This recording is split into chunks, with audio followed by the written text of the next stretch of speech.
അസ്സലാമു അലൈക്കും വറഹ്മത്തുള്ളാഹി വബറകാതുഹു. പ്രിയപ്പെട്ട രക്ഷിതാക്കളെ, ഞങ്ങൾ ജാമിഅ നബിയ ഇന്റഗ്രേറ്റഡ് ഖുർആനിക് സ്കൂളിൽ പഠിക്കുന്ന വിദ്യാർത്ഥികളാണ്. ഞങ്ങൾ സ്കൂൾ പഠനത്തിനു പുറമെ ഹദീസ് പഠനവും ഖുർആൻ പഠനവും പഠിക്കുന്നുണ്ട്. ഓരോ വരികളും മനഃപ്പാഠമാക്കിക്കൊണ്ടാണ് ഞങ്ങൾ ദീൻ പഠിക്കുന്നത്. ഫദ്ലു തലബിൽ ഇൽമി അൻ അബീ ഹുറൈറ റളിയല്ലാഹു അൻഹു قال النبي صلى الله عليه وسلم من سلك طريقا يلتمس فيه علما سهل الله له به طريقا إلى الجنة. رواه مسلم.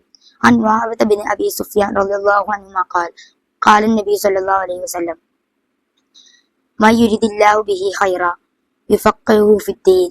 متفق عليه. عن أبي هريرة رضي الله عنه أن رسول الله صلى الله عليه وسلم قال إذا مات الإنسان انقطع عنه عمله إلا من صدقة جارية أو علم ينتفع به أو ولد صالح يدعو له.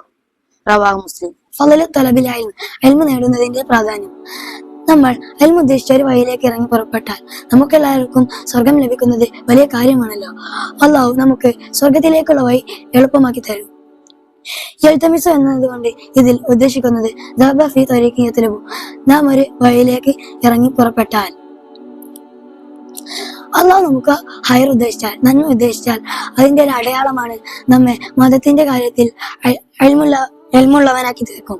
നബി സല്ലല്ലാഹു അലൈഹി വസല്ലം പറഞ്ഞത്, മരണശേഷവും നമുക്ക് നന്മയുടെ അക്കൗണ്ടിലേക്ക് പ്രതിഫലം ലഭിക്കുന്ന 3 കാര്യങ്ങളാണുള്ളത്. ജാരിയായ സ്വതക്ക, അതായത് നാം മരിക്കുന്നതിന് മുമ്പായി നമ്മുടെ നാടിനും നാട്ടുകാർക്കും വേണ്ടി ഒരു കുടിവെള്ള പദ്ധതിയായ കിണർ നിർമ്മിച്ചു കൊടുത്തു. അതിൽ നിന്നും എത്രത്തോളം ആളുകൾ വെള്ളം കുടിക്കുന്നുവോ അവർ കുടിക്കുന്ന വെള്ളത്തിന്റെ എല്ലാ പ്രതിഫലവും നമ്മൾക്ക് നമ്മുടെ നന്മയുടെ അക്കൗണ്ടിലേക്ക് മരണശേഷവും ലഭിച്ചുകൊണ്ടിരിക്കും. സ്വാലിഹായ മക്കൾ സ്വന്തം മാതാപിതാക്കൾക്ക് വേണ്ടി പ്രാർത്ഥിക്കുന്ന പ്രാർത്ഥനകൾ അല്ലാഹു മരണശേഷവും മാതാപിതാക്കൾക്ക് നൽകും. നമ്മൾ ഒരുപാട് ആളുകൾക്ക് അറിവ് പറഞ്ഞു കൊടുത്തു. അവരിൽ ആരൊക്കെ അത് കൈമാറി അത് ജീവിതത്തിൽ പകർത്തുന്നുവോ അവരുടെ എല്ലാവരുടെയും പ്രതിഫലം നമ്മയുടെ അക്കൗണ്ടിലേക്ക് ലഭിച്ചുകൊണ്ടേയിരിക്കും. നമ്മൾ ഒരിക്കലും ഇൽമു നേടുന്നതിന്റെ വിഷയത്തിൽ മടിയോ അലസതയോ കാണിക്കരുത്. അല്ലാഹു നമ്മെ അനുഗ്രഹിക്കുമാറാവട്ടെ. ആമീൻ.